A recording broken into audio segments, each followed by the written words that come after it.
Have you ever wondered why Muslims and Jews avoid pork, while other cultures around the world enjoy it as a delicacy? Is it simply a matter of religious rules, or is there more to the story?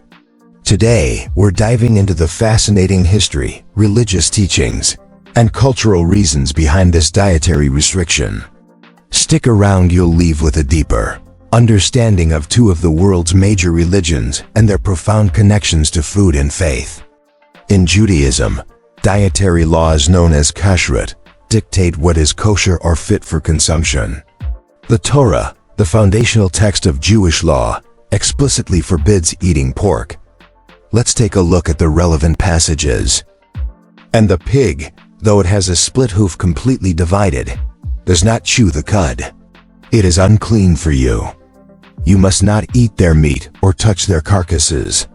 They are unclean for you. A similar prohibition is found in Deuteronomy 14:8, emphasizing that pigs, despite having split hooves, don't chew cud, which is a key requirement for an animal to be considered clean in Jewish law. But why was this rule established? Scholars suggest it served multiple purposes. Spiritual purity. Kashrut laws reinforce the Jewish identity by setting boundaries between the sacred and the profane. Community identity. Following these laws helped distinguish the Israelites from surrounding nations, fostering a sense of unity. Beyond the spiritual reasons, practical considerations may also have played a role.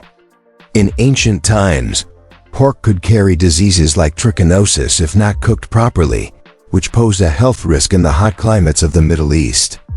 Islam also categorically forbids the consumption of pork. This prohibition comes directly from the Quran, the holy book of Islam. Let's explore one of the key verses. He has only forbidden to you dead animals, blood, the flesh of swine, and that which has been dedicated to other than Allah. The Quran repeats this message in multiple chapters, emphasizing that pork is haram, or forbidden for Muslims. This dietary rule is part of the broader concept of halal and haram, which defines what is permissible and prohibited in Islam. So why is pork singled out? Similar to Jewish dietary laws, the reasons are multifaceted. Religious obedience. Observing these rules is a way for Muslims to demonstrate their submission to Allah. Health concerns. In ancient times, pork was more likely to spoil or carry disease, especially in hot climates. Additionally, Islamic teachings emphasize cleanliness and self-discipline, and avoiding forbidden foods is seen as a spiritual act of devotion.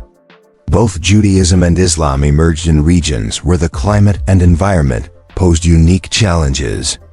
Let's take a closer look at some of the cultural and practical factors that may have influenced these dietary laws. Environmental challenges. Pigs require more water and feed compared to other livestock, making them less sustainable in arid regions like the Middle East.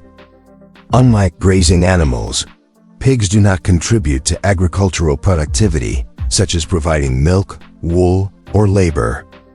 In ancient times, there was limited knowledge about foodborne illnesses. Avoiding pork reduced the risk of diseases like trichinosis. Food laws served as a way to maintain a distinct cultural identity. By avoiding pork, communities reinforced their separation from neighboring groups that consumed it. It's fascinating to see how these practical concerns, combined with spiritual teachings, shaped dietary practices that are still observed by millions today. While the historical and practical reasons are intriguing, the spiritual significance of avoiding pork goes even deeper. For both Muslims and Jews, dietary laws are more than just a set of rules. They are acts of worship.